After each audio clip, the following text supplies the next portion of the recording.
ونعوذ بالله من شرور أنفسنا ومن سيئات أعمالنا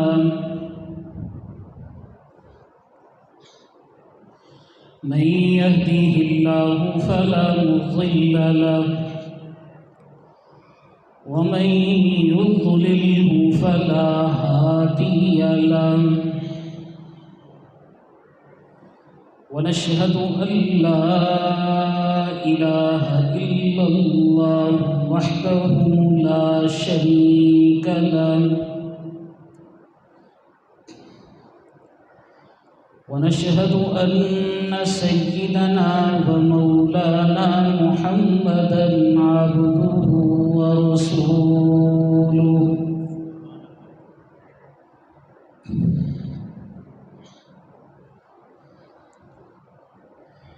أما بعد فقد قال الله تبارك وتعالى في كلامه المجيد والفرقان الحميد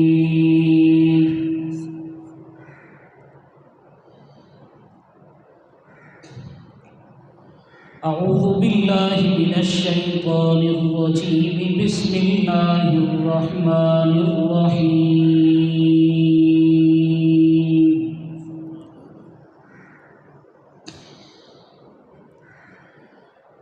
والذين آمنوا أشد حبا لله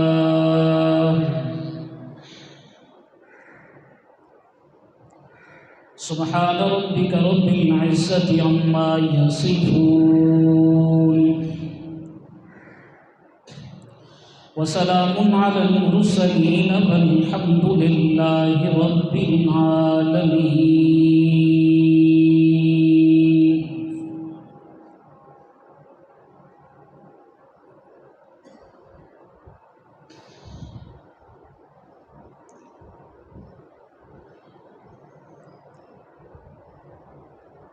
سامعین سی وقار، گرامی قدر میرے دوستوں، بزرگوں اور ساتھیوں،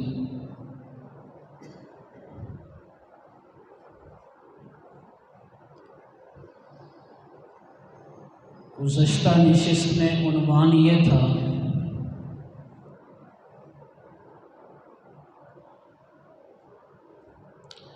کہ ہم اپنے دلوں میں اللہ کی محبت کیسے بڑھا سکتے ہیں۔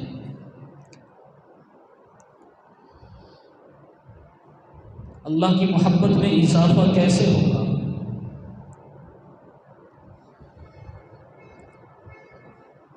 تو اس کے دو طریقے گزشتہ نشست میں عاجز نے عرض کیے تھے۔ ایک طریقہ یہ تھا دوام ذکری علی کل حال باللسان والقلب والعمل والحال، انسان ہر وقت اپنے پروردگار کا ذکر کرے، زبان سے بھی کرے، دل سے بھی کرے، عمل سے بھی کرے، حال سے بھی کرے، ہر وقت اللہ کے ذکر میں مشغول رہے۔ اس طریقے سے اللہ کی محبت ہمارے دلوں میں اور زیادہ بڑھے گی۔ دوسرا طریقہ یہ تھا قراءۃ القرآن بالتدبر والتفہم، قرآن کریم کی تلاوت کرنا غور و فکر کے ساتھ۔ پروردگار ہم سے کس چیز کا تقاضا کر رہا ہے، قرآن ہم سے کیا باتیں کر رہا ہے، قرآن کو پڑھیے، قرآن کو سمجھیے۔ اس طریقے سے بھی ہمارے دلوں میں اللہ کی محبت میں اضافہ ہوگا۔ آج کی نشست میں تیسری چیز کی طرف آنے لگا ہوں۔ تیسری چیز جس کی وجہ سے ہمارے دلوں میں اللہ کی محبت میں اضافہ ہو سکتا ہے، التقرب الی اللہ بالنوافل بعد الفرائض، فرائض کے بعد نوافل کے ذریعے اللہ کا قرب حاصل کرنا، اس سے بھی انسان کے دل میں اللہ کی محبت میں اضافہ ہوتا ہے۔ جو شخص نوافل کا اہتمام کرتا ہے اللہ تبارک و تعالیٰ اس کے دل میں اپنی محبت بڑھا دیتے ہیں۔ اب اس کی مثال یوں سمجھیے ایک شخص ہمارا ملازم ہے، وہ 8 گھنٹے ہمارے پاس ڈیوٹی کرتا ہے، لیکن ہم ان کے ساتھ کوئی محبت کا معاملہ نہیں کرتے، کوئی پیار کا معاملہ نہیں کرتے، اس لیے کہ وہ 8 گھنٹے ڈیوٹی کر کے اپنی ذمہ داری پوری کر رہا ہے، اپنا فریضہ نبھا رہا ہے۔ لیکن جس وقت وہی ملازم 8 گھنٹے کی بجائے اپنا وقت نکال کر 10 گھنٹے ہماری خدمت کرے گا تو ہمارے دل میں اس کی محبت میں اضافہ ہو جائے گا، ہم سمجھیں گے کہ یہ ہمارا مخلص ورکر ہے، ہم سے محبت کرنے والا ہے، یہ اپنا خاص وقت نکال کر ہماری خدمت کر رہا ہے۔ اسی طرح جو شخص فرائض کے بعد نوافل کا اہتمام کرتا ہے، وہ اپنے مخصوص اوقات میں سے اللہ کے لیے وقت نکال رہا ہوتا ہے، اور اللہ کو اس پر بڑا پیار آتا ہے، اللہ کو اس پر بڑا پیار آتا ہے کہ یہ شخص اپنے مخصوص اوقات میں سے میرے لیے وقت نکال رہا ہے، میری عبادت کر رہا ہے، میرے سامنے اپنی جبین نیاز جھکا رہا ہے، اللہ کو بڑا پیار آتا ہے۔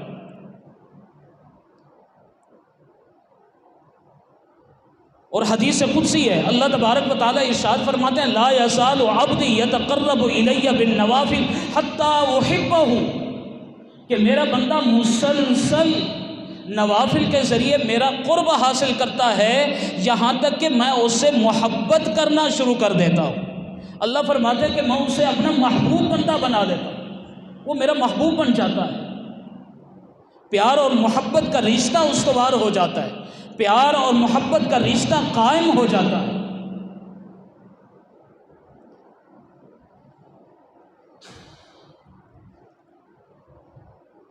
ہمارے جو بزرگ گزرے ہیں وہ صرف 5 نمازوں کا نہیں بلکہ 10 نمازوں کا اہتمام فرمایا کرتے تھے، کئی رکعت نوافل روزانہ ادا کیا کرتے تھے۔ آج ہمارے لیے 5 نمازیں پڑھنا دشوار ہے، بڑا مشکل ہے، اپنی طبیعت پر جبر کر کے ہم 5 نمازیں مشکل سے ادا کر پاتے ہیں، لیکن ہمارے اکابر، ہمارے جو بزرگ گزرے ہیں وہ صرف ان 5 نمازوں پر اکتفا نہیں کرتے تھے بلکہ 10 نمازوں کا اہتمام کیا کرتے تھے۔ اشراق کا بھی اہتمام کرتے تھے، چاشت کا بھی اہتمام کرتے تھے، اوابین کا بھی اہتمام کیا کرتے تھے، تہجد کا بھی اہتمام کرتے تھے، اور صلاۃ التسبیح کا بھی اہتمام کرتے تھے۔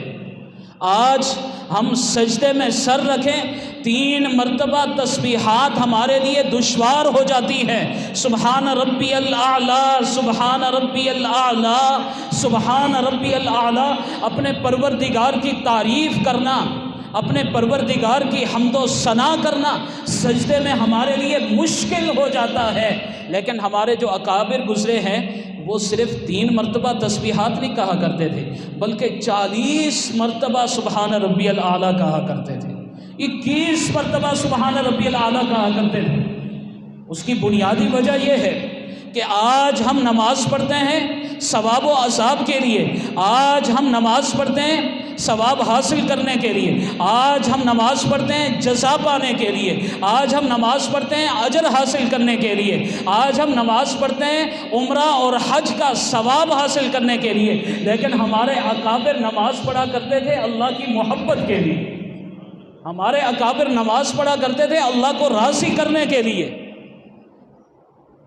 وہ اللہ کی محبت میں سربت سجود ہوا کرتے تھے، وہ اللہ کی محبت میں اپنی جبین نیاز جھکایا کرتے تھے۔ کسی نے خوبصورت بات کہی ہے، بندگی سے ہمیں تو مطلب ہے، بندگی سے ہمیں تو مطلب ہے، ہم ثواب و عذاب کیا جانیں، بندگی سے ہمیں تو مطلب ہے، ہم ثواب و عذاب کیا جانیں، کس میں کتنا ثواب ملتا ہے عشق والے حساب و کتاب کیا جانیں۔ جو عشق کرتے ہیں اللہ کے ساتھ، جو پیار کرتے ہیں اللہ کے ساتھ، جو محبت کرتے ہیں اللہ کے ساتھ، جو راتوں کو اٹھ کر اللہ کی یاد میں جاگتے ہیں، جو تنہائی میں بیٹھ کر اللہ کے ساتھ راز و نیاز کی باتیں کرتے ہیں، وہ حساب و کتاب کیا جانیں، کس میں کتنا ثواب ملتا ہے۔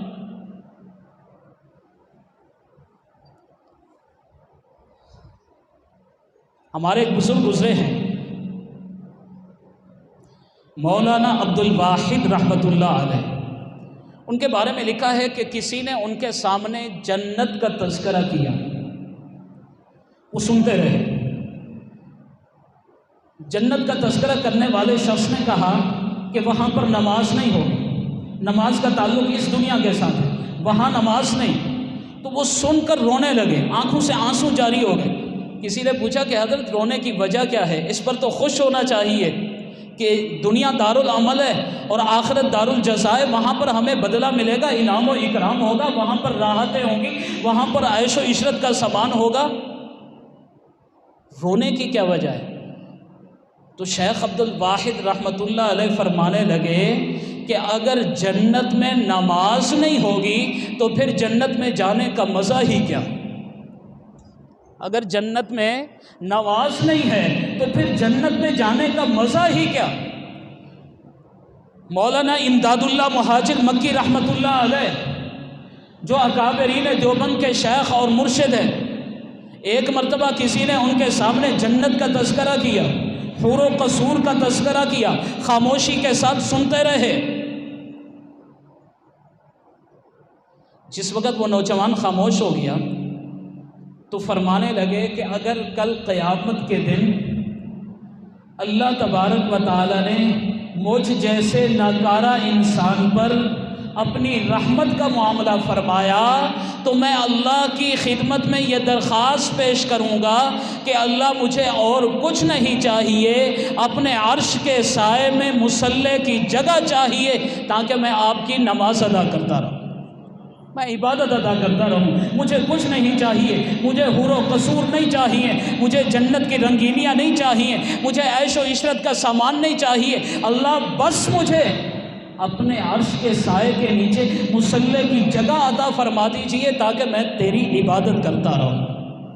یہ تڑپ تھی، یہ خواہش تھی، یہ نماز کے ساتھ محبت تھی، یہ عبادت کے ساتھ لگن تھی۔ حضرت مولانا محمد یحییٰ کاندھلوی رحمۃ اللہ علیہ، جو شیخ الحدیث مولانا زکریا رحمۃ اللہ علیہ کے والد ہیں، ان کے بارے میں آتا ہے کہ وہ لمبا سجدہ فرمایا کرتے تھے۔ کسی نے پوچھا کہ حضرت لمبا سجدہ کرنے کی کیا وجہ ہے؟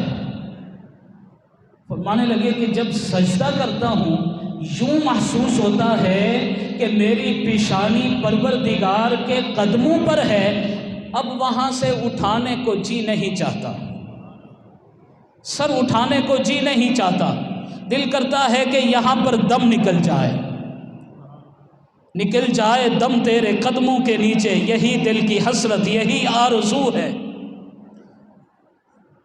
دم نکل جائے، یہی میرے دل کی حسرت ہے، یہی میری آرزو ہے، یہی میری خواہش ہے۔ تو ہمیں بھی چاہیے کہ ہم نماز کے ساتھ محبت کریں، ہم سجدوں کے ساتھ محبت کریں، ہم نوافل کی ادائیگی کا اہتمام کریں تاکہ کل قیامت کے دن اللہ کے حضور ہمارا کوئی سجدہ قبول ہو جائے اور اللہ اس سجدے کے بدلے ہمارے گناہوں کی مغفرت کے فیصلے فرما دے۔ ہمیں کثرت سے نماز ادا کرنی چاہیے اور نماز کے ذریعے اللہ کا قرب حاصل کرنا چاہیے تاکہ ہمارے دلوں میں اللہ کی محبت میں اور زیادہ اضافہ ہو۔ آج صبح کی نماز قضا ہو جاتی ہے، تہجد کے لیے آنکھ نہیں کھلتی۔ آج ہم یہ سمجھتے ہیں الارم نہیں بجا، صبح کے لیے جاگ نہیں ہوئی، یہ وجہ نہیں ہوتی۔ یاد رکھیے کہ اللہ تبارک و تعالیٰ نے برکت کے لمحات میں، برکت کے مخصوص اوقات میں مصلی پر ہماری شکل دیکھنا گوارا نہیں کی، اس لیے اپنے در پر آنے کی توفیق نہیں دی۔ اللہ نے ہمیں اپنے در سے دھتکار دیا، اس لیے ہمیں توفیق نہیں۔ آج جس شخص کی نماز کے ساتھ محبت ہے اس کی پروردگار کے ساتھ محبت ہے، جس کی نماز کے ساتھ محبت نہیں، عبادت کے ساتھ محبت نہیں، مسجد کے ساتھ محبت نہیں، مصلی کے ساتھ محبت نہیں، یاد رکھو اس کی دل میں وحشت ہے، اس کا دل اللہ کی محبت سے خالی، اللہ کی محبت سے خالی۔ تو نماز کے ذریعے اللہ کی محبت میں اضافہ کرنا ہے۔ اب اگلی بات اور چیز جس کی وجہ سے اللہ کی محبت میں اضافہ ہو، وہ ہے ایثار ما یحبہ اللہ علی کل شیء سواہ۔ دنیا کی ہر چیز پر اللہ کی ذات کو فوقیت دینا، اللہ کے حکم کو فوقیت دینا، اللہ کی ذات کو ترجیح دینا۔ قرآن کریم کی آیت مبارکہ ہے قل ان کان آباؤکم و ابناؤکم و اخوانکم و ازواجکم و عشیرتکم و اموال اقترفتموها و تجارت تخشون کسادها و مساکن ترضونها احب الیکم من اللہ و رسولہ۔ اس آیت پر ہمیں عمل کرنا چاہیے۔ والدین سے زیادہ اللہ کی ذات کو ترجیح دینی چاہیے، اولاد سے زیادہ اللہ کی ذات کو ترجیح دینی چاہیے، خامن بیوی سے زیادہ اللہ کی ذات کو ترجیح دینی چاہیے، رشتہ دار خاندان کنبے سے زیادہ اللہ کی ذات کو ترجیح دینی چاہیے، مال جائیداد سے زیادہ، کاروبار سے زیادہ، دکانوں سے زیادہ، عیش و عشرت کے سامان سے زیادہ اللہ کی ذات کو ترجیح دینی چاہیے، کار، کوٹھی، بنگلہ اور مکان سے زیادہ اللہ کی ذات کو ترجیح دینی چاہیے۔ یہ اللہ ہم سے چاہتے ہیں، یہی کچھ اللہ ہم سے چاہتے ہیں۔ اور پھر ہمیں ملے گا کیا؟ جس وقت ہم اس دنیا میں اللہ کی ذات سے محبت کریں گے، کل قیامت کے دن ہمیں اللہ کا دیدار نصیب ہوگا۔ قیامت میں اللہ کا دیدار نصیب ہوگا، اور اللہ کا دیدار کتنی بڑی نعمت ہے۔ حضور کائنات صلی اللہ علیہ وسلم دعا مانگا کرتے تھے، اسالک لذۃ النظر الی وجہک الکریم، اے اللہ میں آپ کے چہرے پر ایک مرتبہ نظر ڈالنا چاہتا ہوں، ایک مرتبہ زیارت کرنا چاہتا ہوں، اے اللہ مجھے یہ لذت عطا فرما دیجئے، مجھے یہ مٹھاس عطا فرما دیجئے۔ سوال کیا کرتے تھے۔ حضور اکرم صلی اللہ علیہ وسلم کا فرمان ہے، حدیث مبارکہ ہے، فواللہ ما اعطاہم شیئا احب الیہم من النظر الیہ، فرمایا اللہ کی قسم جنت میں جتنی نعمتیں ہوں گی وہ ساری کی ساری چھوٹی نعمتیں ہوں گی، اللہ کے دیدار سے بڑھ کر جنت میں کوئی نعمت نہیں ہوگی۔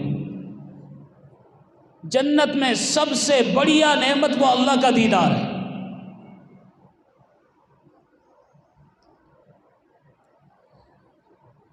حضور اکرم صلی اللہ علیہ وسلم دعا مانگا کرتے تھے، اے اللہ تیرے چہرے کے اس نور کا واسطہ جس سے ظلمتیں روشن ہو جاتی ہیں، اندھیرے چھٹ جاتے ہیں، روشنیاں پھیل جاتی ہیں، اے اللہ میں آپ سے فریاد کرتا ہوں مجھے اپنے چہرے کا دیدار عطا فرما دیجیے۔ یہ حضور اکرم صلی اللہ علیہ وسلم دعا مانگا کرتے تھے۔ اور دوسری حدیث مبارکہ میں ہے، آپ صلی اللہ علیہ وسلم نے فرمایا انہ اذا تجلی لہم ورأوہ ما نسوا ما ہم ورأوہ نسوا ما ہم فیہ من النعیم، فرمایا کہ جس وقت اللہ تبارک و تعالیٰ جنتیوں کے اوپر اپنی تجلی ڈالیں گے اور وہ جنتی اللہ کی تجلی کا مشاہدہ کریں گے، وہ بھول جائیں گے کہ اس سے پہلے بھی ہمیں جنت میں کوئی نعمت ملی ہے، ساری نعمتیں بھول جائیں۔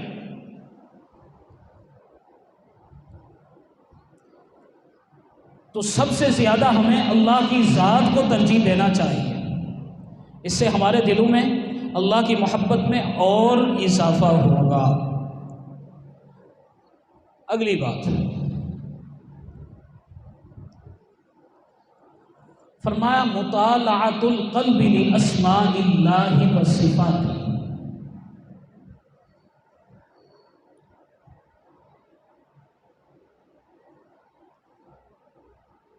کہ اپنے دل میں انسان اللہ کے نام اور صفات میں غور و فکر کرے، اس سے بھی اللہ کی محبت میں اضافہ ہو۔ اصول یہ ہے کہ انسان اپنے محسن سے محبت کرتا ہے، احسان کرنے والے سے محبت کرتا ہے، یہ دنیا کا اصول ہے، اور اللہ کی ذات سے بڑھ کر ہمارا اور کوئی محسن نہیں۔ اللہ تبارک و تعالیٰ کے بے شمار احسانات ہیں، ان میں غور و فکر کرنا چاہیے تاکہ ہمارے دلوں میں اللہ کی محبت میں اضافہ ہو جائے۔ اللہ تبارک و تعالیٰ کی بے شمار صفات ہیں۔ اللہ تبارک و تعالیٰ کی ایک صفت یہ ہے کہ اللہ تبارک و تعالیٰ ستار ہیں، اللہ گناہوں پر پردہ ڈالنے والے ہیں۔ اگر گناہوں میں بدبو ہوتی تو آج ہمارا محفل میں بیٹھنا دشوار ہو جاتا، کوئی شخص ہمیں اپنے ساتھ بٹھانے کے لیے تیار نہ ہوتا۔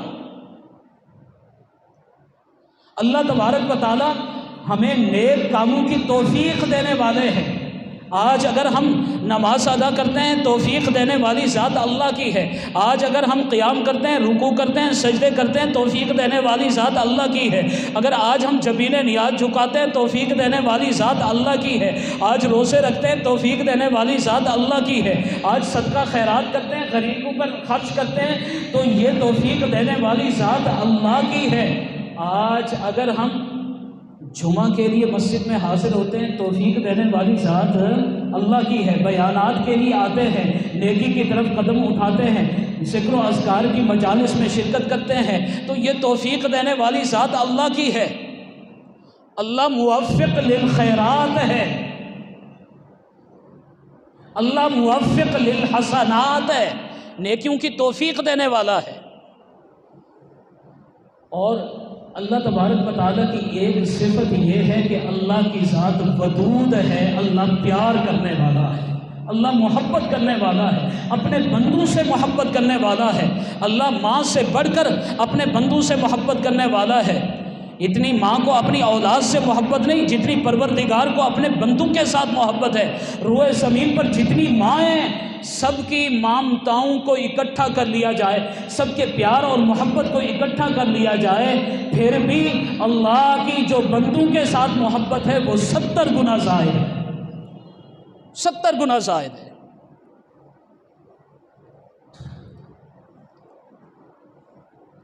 اللہ تبارک و تعالیٰ بندوں سے پیار کرنے والے ہیں۔ توریت کے اندر اللہ تبارک و تعالیٰ نے بنی اسرائیل کے لیے ایک پیغام دیا، وہ سننے کے لائق ہے۔ اللہ تبارک و تعالیٰ ارشاد فرماتے ہیں یبن آدم انی وحقی لک محب فبحقی علیک کلی محبا۔ بڑی عجیب بات ہے۔ اے ابن آدم، آدم کی اولاد، اللہ فرما رہے ہیں اے میرے بندے میں تجھ سے محبت کرتا ہوں، میری اس محبت کے واسطے تجھے بھی چاہیے کہ مجھ سے محبت کرے۔ اللہ فرماتے ہیں کہ پہلے میں تجھ سے محبت کرتا ہوں، اب میری اس محبت کا تقاضا یہ کہ تو بھی مجھ سے محبت کرے۔ اب اللہ ہمارا رب ہے، ہم اس کے بندے ہیں۔ اللہ کی ربوبیت کا تقاضا یہ ہے کہ ہم اللہ سے محبت کریں۔ اللہ ہمارا الہ ہے، اللہ کی الوہیت کا تقاضا یہ ہے کہ ہم اللہ سے محبت کریں۔ اللہ عظیم ہے، اللہ کی عظمت کا تقاضا یہ ہے کہ ہم اللہ سے محبت کریں۔ اللہ کبریا ہے، اللہ کی کبریائی کا تقاضا یہ ہے کہ ہم اللہ سے محبت کریں۔ اللہ ہمارا خالق ہے، اللہ کی صفت خالقیت کا تقاضا یہ ہے کہ ہم اللہ سے پیار اور محبت کریں۔ اللہ ہمارا مالک ہے، اللہ کی صفت مالکیت کا تقاضا یہ ہے کہ ہم اللہ سے پیار اور محبت کریں۔ اللہ ہمارا رازق ہے، اللہ کی صفت رازقیت کا تقاضا یہ ہے کہ ہم اللہ کی ذات سے پیار اور محبت کریں۔ اللہ فرماتے ہیں پہلے میں تم سے محبت کرتا ہوں، میری اس محبت کا واسطہ، میرا وہ حق جو تمہارے اوپر ہے اس کا تقاضا یہ ہے کہ تم مجھ سے محبت کرو۔ اب دوسری بات وہ اس سے بھی بڑی عجیب ہے۔ اللہ تبارک و تعالیٰ فرماتے ہیں ادعوک للوصل فتابا ابعث رسلی فی الطلب۔ فرمایا کہ اے ابن آدم میں نے تجھے اپنی ملاقات کے لیے بلایا لیکن تو نے انکار کر دیا، پھر میں نے اپنے انبیاء کو بھیجا تاکہ میرے بندوں کو میری ملاقات کے لیے تیار کر کے لائے۔ اب اس سے بڑی بات اور کیا ہو سکتی ہے؟ اللہ فرما رہے ہیں کہ میرے بندوں میں تجھے اپنی ملاقات کے لیے بلانا چاہ رہا ہوں، میں تم سے ملنا چاہ رہا ہوں، جنت میں تم سے ملنا چاہ رہا ہوں، ملاقات کرنا چاہ رہا ہوں، لیکن تم نے انکار کر دیا، نافرمانی کی، میرے حکموں کی نافرمانی کی، گناہوں میں لگ گئے، میری دعوت پر غور نہیں کیا، فتابہ انکار کر دیا۔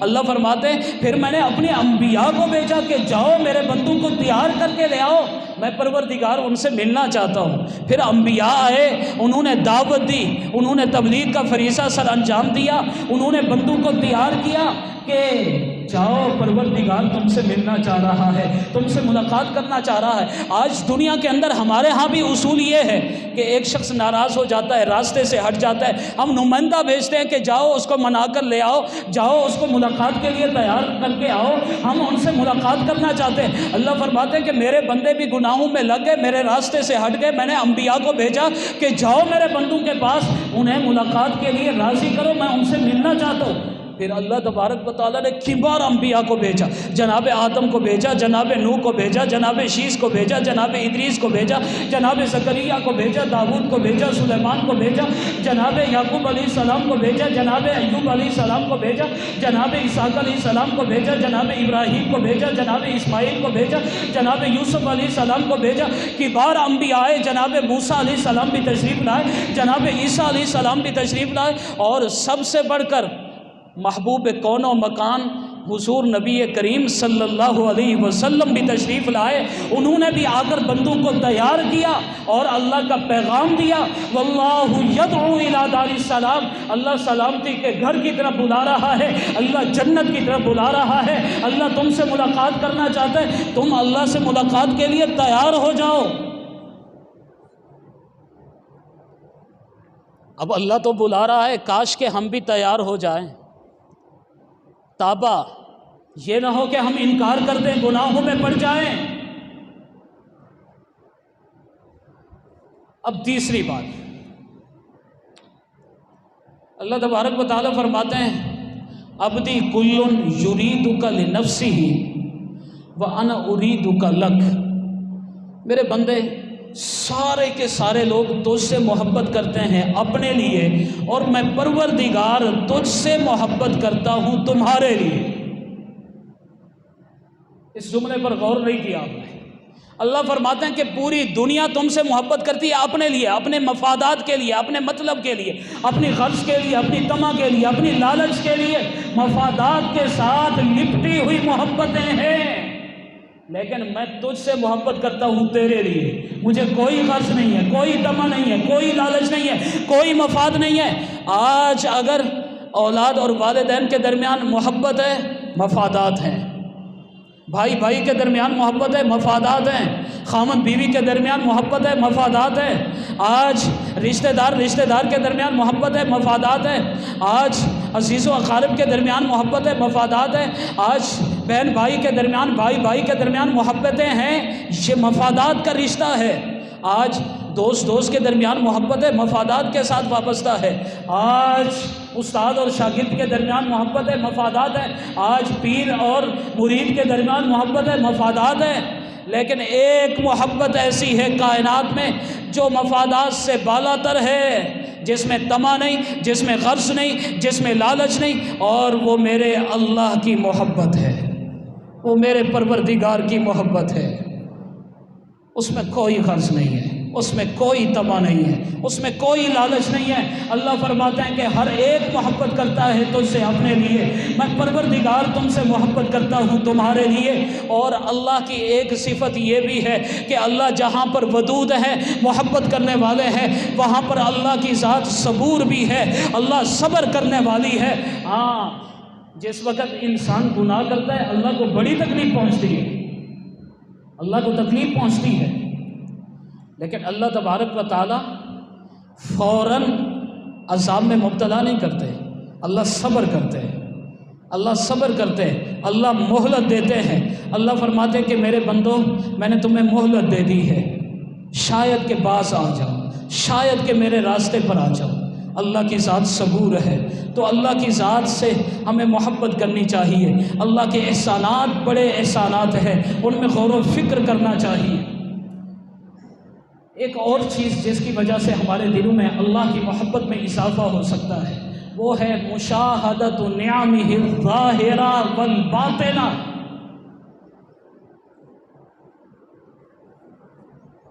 فرمایا کہ اللہ تبارک و تعالیٰ کی نعمتوں کا مشاہدہ کرنا۔ اللہ نے ہم پر بے شمار نعمتیں، اللہ نے ہم پر بے شمار احسانات فرمائے۔ ہم کون کون سی نعمتوں کا تذکرہ کریں؟ وَإِن تُعُدُّوا نِعْمَةَ اللَّهِ لَا تُحْصُوهَا، اگر ہم شمار بھی کرنا چاہیں تو شمار نہیں کر سکتے۔ اگر آج ہم گننا بھی چاہیں تو اللہ کی نعمتوں کو گنتی میں نہیں لا سکتے۔ اللہ کی اتنی زیادہ نعمتیں ہیں۔ کبھی ہم نے سوچا کہ اللہ تبارک و تعالیٰ نے بے شمار نعمتیں بن مانگے اور بغیر استحقاق کے ہمیں عطا فرمائی۔ اللہ نے ہمیں بینائی عطا فرمائی، ہم نے مانگی نہیں تھی، بن مانگے اللہ نے عطا فرما دی۔ اللہ نے گویائی عطا فرمائی۔ بہت سارے لوگ ایسے جو بولنے کی طاقت سے محروم ہیں، اللہ تبارک و تعالیٰ نے بن مانگے ہمیں سنوائی کی نعمت عطا فرما دی۔ بہت سارے لوگ ایسے ہیں جو سننے کی طاقت سے محروم ہیں، اللہ تبارک و تعالیٰ نے ہمیں صحت مند اعضاء عطا فرمائے۔ بہت سارے لوگ ایسے ہیں جو لولے اور لنگڑے ہیں، اللہ تبارک و تعالیٰ نے ہمیں صحت عطا فرما دی۔ بہت سارے لوگ ایسے ہیں جو بیمار ہیں، اللہ تبارک و تعالیٰ نے ہمیں خوشیاں نصیب فرما دی۔ بہت سارے لوگ ایسے ہیں جو مشکلات، مصائب اور آلام کے اندر زندگی بسر کر رہے ہیں، اللہ تبارک و تعالیٰ نے ہمیں گھر عطا کر دیا۔ بے شمار لوگ ایسے ہیں جو بے گھر ہیں، اللہ نے ہمیں اولاد عطا فرما دی۔ بے شمار لوگ ایسے ہیں جو لا ولد ہیں، اللہ تبارک و تعالیٰ نے بیویاں عطا فرما دی۔ بہت سارے لوگ ایسے ہیں جو بیوی کی نعمت سے محروم ہیں، اللہ تبارک و تعالیٰ نے کاروبار عطا فرما دیا۔ بہت سارے لوگ ایسے ہیں جو لوگوں کے سامنے ہاتھ پھیلاتے، اللہ تبارک و تعالیٰ نے ہمیں روزگار عطا فرما دیا۔ بہت سارے لوگ ایسے ہیں جن کے پاس روزگار نہیں، اللہ تبارک و تعالیٰ نے فراوانی عطا فرما دی۔ بہت سارے لوگ ایسے ہیں جو بھوک اور فاقہ میں زندگی بسر کر رہے ہیں، اللہ کی بے شمار نعمتیں ہیں۔ ہم کون کون سی نعمتوں کو گنیں گے؟ آج اگر ہم خوشیوں بھری زندگی بسر کر رہے ہیں تو یہ سب میرے مولا کی دین ہے، یہ اسی کا فضل و کرم ہے، یہ اسی کا احسان ہے، ہمارا اس میں کوئی کمال نہیں۔ اللہ تبارک و تعالیٰ نے سب سے بڑی نعمت یہ عطا فرمائی، ہم نے مانگا نہیں تھا، اللہ نے ہمیں صاحب ایمان بنا دیا۔ اگر اللہ ہمیں کافر اور مشرک بنا دیتا ہم کیا کر سکتے؟ اگر اللہ تبارک و تعالیٰ کسی ہندو کے گھر میں پیدا کر دیتا، آج مورتیوں کے سامنے ہاتھ جوڑ کے ٹھہرے ہوتے، آج ہماری جبین نیاز در در کے اوپر جھک رہی ہوتی، آج مورتیوں کے سامنے جھک رہی ہوتی، آج گائے کے سامنے جھک رہی ہوتی، آج جانوروں کے سامنے جھک رہی ہوتی، آج ہم ذلیل اور رسوا ہوتے۔ اللہ نے ہمیں صاحب ایمان بنا دیا، بن مانگے اللہ نے نعمت عطا فرمائی۔ اور سب سے بڑی نعمت یہ جو آج تک ہم میں سے کسی نے اللہ سے نہیں مانگی، اللہ نے ہمیں اپنے محبوب کی امت میں سے پیدا فرما دیا۔ کسی نے مانگا نہیں تھا کہ اے اللہ مجھے امت محمدیہ میں سے پیدا فرما دے، ہم میں سے کسی نے نہیں مانگا۔ ہاں انبیاء علیہ السلام یہ دعائیں مانگتے رہے، ہم میں سے کسی نے یہ دعا نہیں مانگی، لیکن اللہ تبارک و تعالیٰ نے بن مانگے ہمیں امت محمدیہ میں سے پیدا فرما دیا۔ ہمیں اس پر اللہ کا شکر ادا کرنا چاہیے۔ بے شمار نعمتیں ہیں، اس سے ہمارے دلوں میں اللہ کی محبت میں اور اضافہ ہوگا۔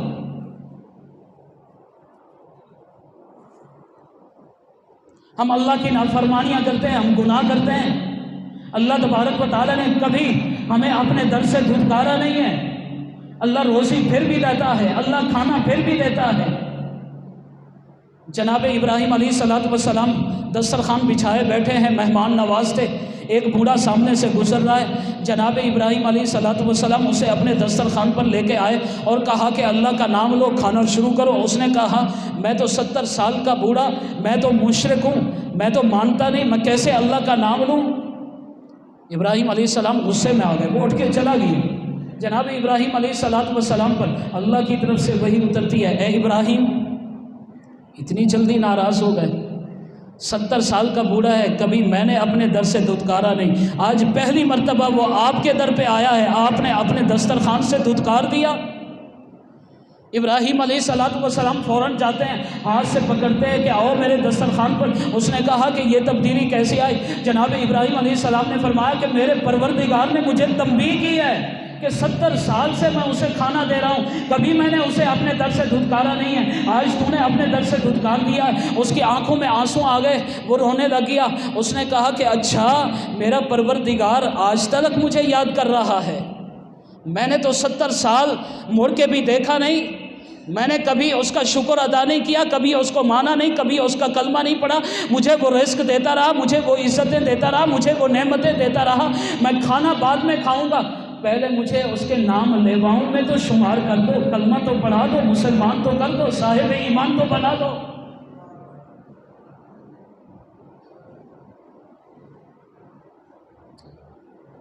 اللہ نے کبھی اپنے در سے دھتکارا نہیں۔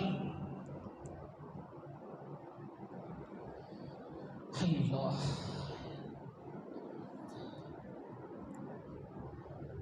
اور چیز جس کی وجہ سے ہمارے دلوں میں اللہ کی محبت میں اضافہ ہو سکتا ہے، وہ ہے انسان کا ٹوٹا ہوا دل، شکستہ دل، شکستہ دل، انکسار القلب بین یدی الرب۔ پروردگار کے سامنے انسان ٹوٹا ہوا دل پیش کر دے، اللہ تبارک و تعالیٰ کو اس پر بڑا پیار آتا ہے۔ اور شکستہ دل، غم ملا ہے، دل ٹوٹ گیا ہے، مسائل مشکلات آلام سے انسان گزرتا ہے، دل ٹوٹ جاتا ہے، لوگ تکلیف پہنچاتے ہیں، دل ٹوٹ جاتا ہے، رشتہ دار تکلیف پہنچاتے ہیں، دل ٹوٹ جاتا ہے، بھائی تکلیف پہنچاتا ہے، دل ٹوٹ جاتا ہے، شکستہ دل ہے۔ اب جو شکستہ دل ہے، ٹوٹا ہوا دل، اللہ کی رحمت کی نظر اس پر پڑتی ہے اور اللہ کو اس دل پر بڑا پیار آتا ہے، اللہ اس میں اپنی محبت پیدا فرما دیتا ہے۔ تو بچا بچا کے نہ رکھ اسے، تیرا آئینہ ہے وہ آئینہ، تو بچا بچا کے نہ رکھ اسے، تیرا آئینہ ہے وہ آئینہ، کہ شکستہ ہو تو عزیز تر ہے نگاہ آئینہ ساز میں۔ جس وقت انسان کا دل ٹوٹتا ہے، اللہ کو اس پر بڑا پیار آتا ہے۔ رشتہ دار تکلیف پہنچاتے ہیں، بہت ساری عورتیں ایسی ہیں جو خامندوں کو تکلیف پہنچاتی ہیں، اور بہت سارے خامند ایسے ہیں جو اپنی عورتوں کو تکلیف پہنچاتے ہیں۔ انسان کا دل ٹوٹتا ہے، انسان پھر سوچتا ہے کہ میں زمین کے اوپر چلنے کی بجائے زمین کے اندر دفن ہو جاؤں۔ اللہ سنبھال لیتا ہے، اللہ اس ٹوٹے ہوئے دل میں اپنی محبت پیدا فرما دیتا ہے۔ ہاں، حدیث مبارکہ ہے، حدیث قدسی ہے، اللہ فرماتے ہیں انا عند المنکسرۃ قلوبہم، میں ٹوٹے ہوئے دلوں میں رہتا ہوں، میں شکستہ دلوں میں رہتا ہوں۔ جس کا دل ٹوٹ جاتا ہے، اللہ فرماتے ہیں میں اس کے دل میں رہتا ہوں، شکستہ دل۔ اور چیز جس کی وجہ سے ہمارے دلوں میں اللہ کی محبت میں اضافہ ہو سکتا ہے، البعد من کل ما یحول بین القلب و بین اللہ۔ فرمایا کہ انسان کے درمیان اور اللہ کے تعلق کے درمیان جو چیز رکاوٹ بنے اس کو چھوڑ دینا، جو چیز رکاوٹ بنے اس کو چھوڑ دینا۔ اصول یہ ہے ان المحب لمن یحب مطیع، جو محبت کرنے والا ہوتا ہے، جو محب ہوتا ہے، وہ اپنے محبوب کا فرما بردار ہوتا ہے۔ ہمیں بھی اپنے پروردگار کا فرما بردار بننا چاہیے۔ دنیا جو کچھ بھی کہتی رہے ہمیں پرواہ نہیں کرنی چاہیے۔ آج اللہ کی محبت کے راستے پر چلنا بڑا مشکل ہے، آج گناہوں کے راستے پر چلنا بڑا آسان ہے۔ آج جو بچی پردہ کرنے کا ارادہ کر لے، سب اس کا دل توڑتے ہیں۔ ہاں، گھر سے مخالفت ہوتی ہے، بہن مخالفت کر رہی ہے، بھائی مخالفت کر رہے ہیں، والدہ مخالفت کر رہی ہے، باپ مخالفت کر رہا ہے۔ آج کوئی نوجوان داڑھی رکھ لے، اس کو مذاق کا نشانہ بنایا جاتا ہے، کوئی داڑھی، کوئی ٹوپی پہن لے، پگڑی باندھ لے، مذاق کا نشانہ بنایا جاتا ہے، ڈھیلا ڈھالا لباس پہن لے، مذاق کا نشانہ بنایا جاتا ہے۔ آج کسی کی چادر، کسی کی شلوار ٹخنوں سے اوپر چلی جائے، مذاق کا نشانہ بنایا جاتا ہے۔ آج لوگ تانے دیتے ہیں، اللہ کی محبت کے راستے پر چلنا آج بڑا مشکل ہے، گناہوں کے راستے پر چلنا آج بڑا آسان ہے۔ کوئی داڑھی منڈوا لے پوچھنے والا کوئی نہیں، کوئی اپنا پردہ اتار لے پوچھنے والا کوئی نہیں، لیکن اگر کوئی داڑھی رکھ لے تو لوگ کہتے ہیں کہ ہمیں تیری شکل پسند نہیں ہے، ٹوپی پہن لے تو کہتے ہیں کہ تیری ٹوپی پسند نہیں ہے، اگر کوئی پگڑی باندھ لے تیری پگڑی ہمیں پسند نہیں ہے، کوئی ڈھیلا ڈھالا لباس پہن لے کہتے ہیں کہ عجیب سا لباس پہن لیا ہے، کوئی شلوار ٹخنوں سے اوپر کر لے کہتے ہیں کہ بڑا صوفی بن کے آ گیا ہے۔ آج اللہ کی محبت کے راستے پر چلنا بڑا مشکل ہے۔ اس ماحول میں جو شخص اللہ کی طرف اپنا قدم بڑھاتا ہے اللہ کو اس پر بڑا پیار آتا ہے۔ آج ہر انسان کی تمنا یہی ہے، ہر انسان کی خواہش یہی ہے کہ میرا بیٹا بزنس مین بن جائے، میرا بیٹا ڈاکٹر بن جائے، میرا بیٹا انجینئر بن جائے۔ آج ہماری سوچ یہی ہے کہ میرا بچہ کامیاب ہو جائے گا، اگر دنیا داری میں لگ جائے گا، اگر یہ پروفیسر بن جائے گا، انجینئر بن جائے گا، ڈاکٹر بن جائے گا، بزنس مین بن جائے گا، کاروباری بن جائے گا۔ ہاں آج کسی شخص کی یہ آرزو نہیں ہے کاش کہ میرا بیٹا اللہ کا دوست بن جائے۔ آج کسی کی یہ خواہش نہیں ہے کہ میری بیٹی جناب سیدہ فاطمہ کی پیروکار بن جائے۔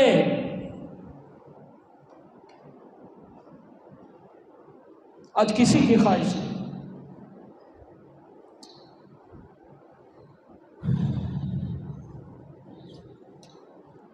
آج کی نشست میں آخری چیز جس کی وجہ سے ہمارے دلوں میں اللہ کی محبت میں اضافہ ہو سکتا ہے وہ ہے الحیات باللہ وقت النزول الالہی۔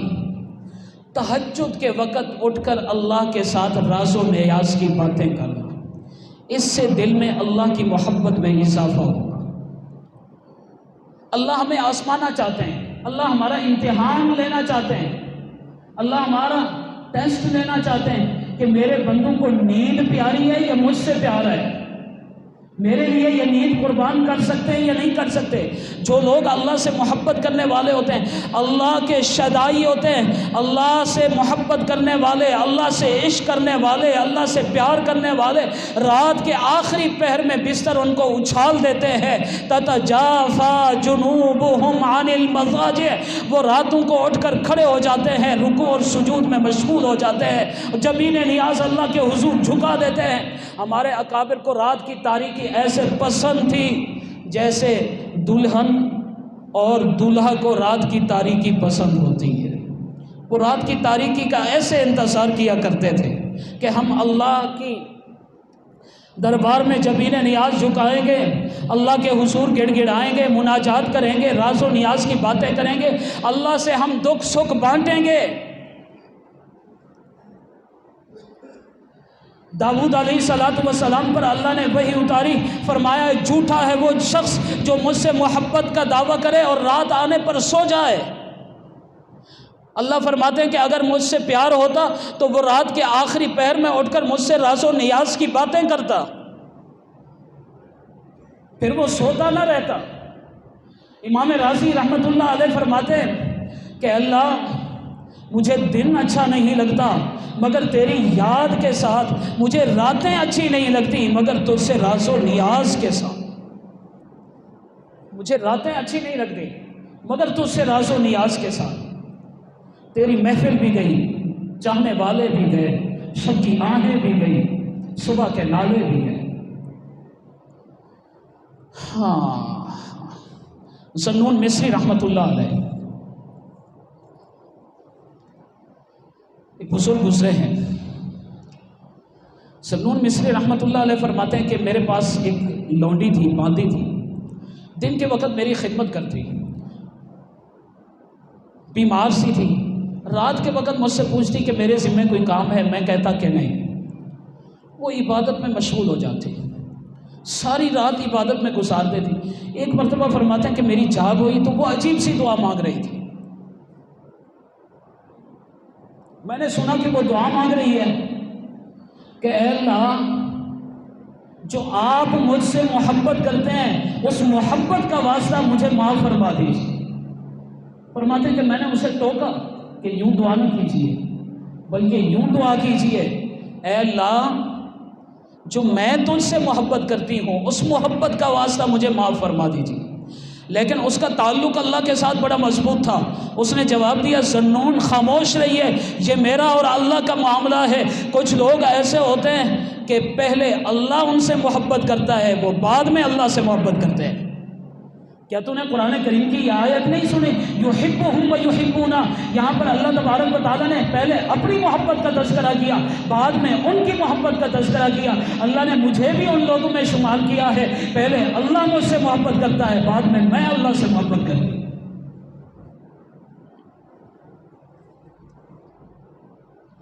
تو ایسے لوگ بھی گزرے ہیں. تو راتوں کو اٹھ کر اللہ کے ساتھ راز و نیاز کی باتیں کیجیے، اللہ کی محبت میں اضافہ ہوگا.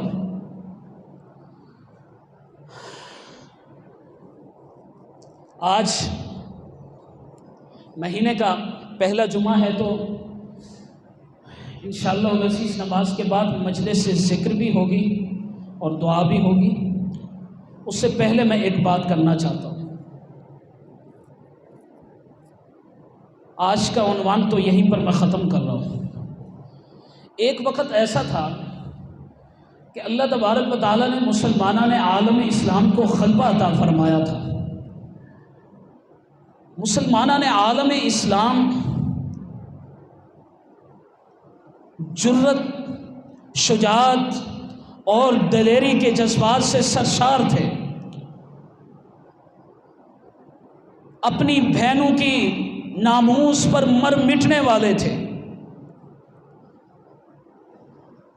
غیرت اور حمیت کا عالم یہ تھا، اگر انہیں معلوم ہو جاتا کہ میری مسلمان بہن کسی کافر کے شکنجے میں ہے تو انہیں راتوں کی نیند مزہ نہیں دیا کرتی تھی، انہیں بستر پر سونا مزہ نہیں دیتا تھا، انہیں عیش و عشرت کی زندگی گزارنا مزہ نہیں دیتا تھا. ایک وقت ایسا تھا حجاج بن یوسف کے دور میں، جس وقت راجاؤں نے ایک قافلے پر حملہ کیا اور ایک مسلمان عورت کو اپنے قبضے میں لے لیا. جس وقت مسلمان عورت گرفتار ہو رہی تھی اس نے ایک جملہ کہا تھا. اس نے کہا کہ ہے کوئی میری عزت بچانے والا. یہ جملہ ایسا درد رکھنے والا تھا کہ یہ جملہ پہنچتے پہنچتے حجاج بن یوسف کے پاس پہنچا، محمد بن قاسم کے پاس پہنچا. محمد بن قاسم اس وقت جوانی کی دہلیز پہ قدم رکھ رہا تھا. اس کے پاس تربیت یافتہ فوج نہیں تھی، اس وقت کی افواج محاذوں پر مصروف تھی. اس نے نوجوانوں کو اکٹھا کیا، وہ نوجوان جو غیر تربیت یافتہ تھے، وہ نوجوان جو فوجی نہیں تھے، وہ نوجوان جن کی ٹریننگ نہیں تھی لیکن ان کے اندر غیرت تھی، ان کے اندر حمیت تھی، ان کے اندر شجاعت تھی، ان کے اندر دلیری تھی، ان کے اندر بہادری تھی، ان کے اندر بہنوں کے لیے مر مٹنے کا جذبہ تھا، ان کے اندر عزم و استقامت تھی، ان کے اندر ایمان تھا. چنانچہ وہ چل نکلے. محمد بن قاسم راجہ داہر سے مقابلے کرنے کے لیے آ رہا ہے. غیر تربیت یافتہ افواج اس کے ساتھ ہے، نوجوانوں کی جماعت اس کے ساتھ ہے. راستے میں جس وقت پڑاؤ کرتا بیٹھے بیٹھے چونک اٹھتا اور کہتا لبیک یا اختی، لبیک یا اختی، میری بہن میں حاضر ہوں، میری بہن میں حاضر ہوں. کسی نے پوچھا کہ یہ چونکنے کی وجہ کیا ہے؟ اس نے کہا کہ جب بھی میں بیٹھتا ہوں میرے دل و دماغ میں فوراً یہ خیال آتا ہے کہ میری بہن فریاد کر رہی ہے، محمد بن قاسم تو کہاں ہے؟ میں اس کو جواب دیتا ہوں لبیک یا اختی، لبیک یا اختی، میری بہن میں حاضر ہوں، میری بہن میں حاضر ہوں. میں تیری ناموس کے لیے نکل آیا ہوں، میں تجھے آزاد کرانے کے لیے نکل آیا ہوں. لیکن آج مجھے محمد بن قاسم کہیں نظر نہیں آتا، آج مجھے صلاح الدین ایوبی کہیں نظر نہیں آتا، آج میری ماں بہن بیٹی کی عزتیں تار تار ہو رہی ہیں. آج عافیہ صدیقی کو 20 سال مکمل ہو چکے ہیں، وہ امریکہ کی جیل کے اندر ہے، وہ کال کوٹری کے اندر ہے، وہ ظلم و جبر برداشت کر رہی ہے. ہاں آج اس کے دانت جھڑ چکے ہیں، آج اس کا جسم لاغر ہو چکا ہے، آج وہ زخمی ہے، آج انگ انگ سے خون بہ رہا ہے، آج اسے زنجیروں میں جکڑا ہوا ہے. لیکن محمد بن قاسم مجھے کہیں نہیں دکھلائی دے رہے، صلاح الدین ایوبی کی وارث مجھے کہیں نہیں دکھلائی دے رہے. آج مجھے اقوام متحدہ کے پلیٹ فارم پر آواز اٹھانے والا کوئی شخص دکھائی نہیں دے رہا۔ آج عافیہ صدیقی کا مقدمہ لڑنے والا مجھے کوئی غیرت مند دکھائی نہیں دے رہا۔ 20 سال کے بعد اس کی بہن سے ملاقات ہوئی ہے اسی ہفتے میں۔ انسانی حقوق کے علمبرداروں کا بھیانک چہرہ دیکھیے کہ بہن کو بہن سے ہاتھ ملانے کی اجازت نہیں، سینے کے ساتھ لگانے کی اجازت نہیں، ملنے کی اجازت نہیں۔ لعنت ہے ایسے انسانی حقوق پر۔ یہ دنیا کے کون سے انسانی حقوق ہے؟ 20 سال کے بعد وہ اپنی بہن کو سینے کے ساتھ نہیں لگا سکتی، اس کا غم نہیں بانٹ سکتی، اس کا دکھ نہیں محسوس کر سکتی۔ شیشے کے کمرے میں بٹھا کر ملاقات کرائی گئی اور بہن کہتی ہے کہ میں نے دیکھا، قربان جاؤں اس کی ناموس پر 20 سال ہو چکے ہیں، آج بھی اس کے سر سے سقاف نہیں اترا، آج بھی اس نے اپنے ناموس کی حفاظت کی ہے، اپنے سر سے اس نے سقاف نہیں اتارا۔ امریکہ کی قید میں رہ کر اس نے پیغام دیا ہے، امت مسلمہ کی بیٹیوں، تم نے اپنی عزت ناموس کو ملیا میٹ کر دیا ہے، تم نے دولت کے سامنے، مغربی ایجنڈے کے سامنے اپنے سر کو جھکا دیا ہے۔ ذرا مجھے دیکھو کہ میں اغیار کی جیل میں بیٹھ کر بھی اپنی عزت و ناموس کی حفاظت کر رہی ہوں۔ آج میں سیدہ فاطمہ الزہرا کے کردار کو اپنا رہی ہوں۔ آج بھی میرے سر پر سیدہ فاطمہ کا ہاتھ ہے، آج بھی میرے سر پر سیدہ فاطمہ کا دوپٹہ ہے، اس نے سقاف نہیں اترنے دیا۔ وہ سفید سقاف پہ تھی اور زنجیروں میں جکڑی ہوئی تھی، اس کے سامنے کے دانت جھڑ چکے تھے، لیکن آج ہمیں احساس نہیں ہے،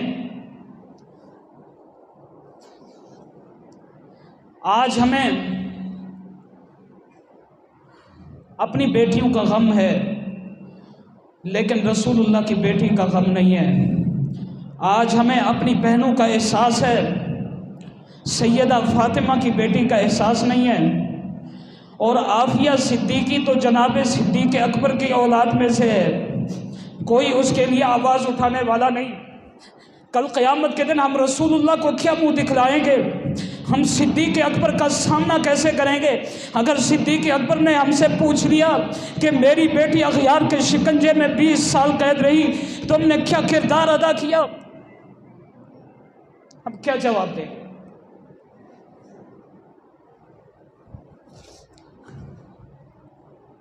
ہم رسول اللہ کا سامنا کیسے کریں گے؟ ہم صدیق اکبر کا سامنا کیسے کریں گے؟ آج میرے حکمران اپنے عیش و عشرت کے لیے، اپنے اقتدار کو طول دینے کے لیے امریکہ کے قدموں میں گر پڑتے ہیں۔ خدارا غیرت کھائیے، عافیہ صدیقی کے لیے امریکہ کے قدموں میں گر جائیے۔ یہ گرنا تمہیں ذلیل نہیں کرے گا، تمہیں اور عزت والا بنا دے گا، تمہاری عزت میں اضافہ ہو جائے گا۔ ہاتھ باندھ لیجئے، اسے چھڑا لیجئے، اسے آزاد کرا لیجئے۔ ہمیں بھی چاہیے کہ ہم ہر سطح پر آواز بلند کریں، اس کے لیے دعاؤں کا اہتمام کریں اور اپنے حکمرانوں کو خواب غفلت سے بیدار کریں، اپنی بہن کے لیے آواز بلند کریں۔ اللہ میرا آپ کا ہم ناصر و آخر دعوانا ان الحمدللہ رب